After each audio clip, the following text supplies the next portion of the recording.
there are a few different reasons why I've chosen to breastfeed both times.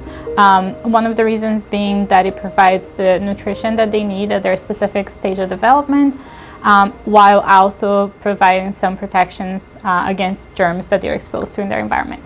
I also feel like it's convenient when we're out and about. I can just provide the nutrition that they need at that moment without having to do a whole lot of planning. And for me specifically has been a special time with my kids, even though I know at times it can be uncomfortable. Generally has been a really special time with my kids. As a first-time mom, I was worried that it wouldn't produce enough milk. I know a lot of other people experience that anxiety as well, so we hope to produce plenty.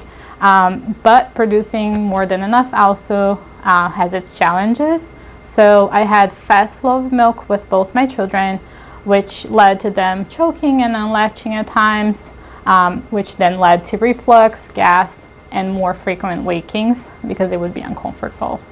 The way that I overcame that was by learning some adjustments with breastfeeding, so including the position. I would try to breastfeed them in a more upright position, stop more frequently to burp.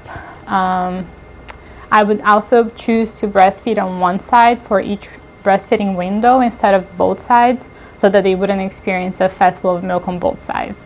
On one side, and then it would slow down the flow, and that would make it a little bit less uncomfortable for them. Holding the baby up is a big thing. So holding the baby up, I try to hold my baby for about 20 minutes after feeding before setting him down, and I feel like that makes a big difference. So I was fortunate enough to have a support from a lactation consultant both times around.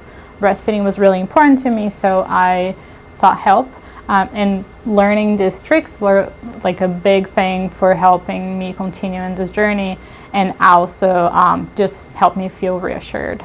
Breastfeeding was important to me for all the reasons that I mentioned before, including the fact that it provides nourishment and protection for my kids. And I just felt like for my personal parenting journey, it was the right things. And, after the experience that I had the first time around, I knew if I just stuck with it, it would eventually get better. So that's what kept me going. People may have different experiences and it may not feel right to everyone. My personal experience has been that even though it was difficult in the beginning, if you keep going and seek help, it may get better. I think that a lot of people that I've known or heard stories, and my own personal experience has shown that if you stuck with it and get through a little bit the beginning, that is typically the most difficult part, you can do it and be successful with it.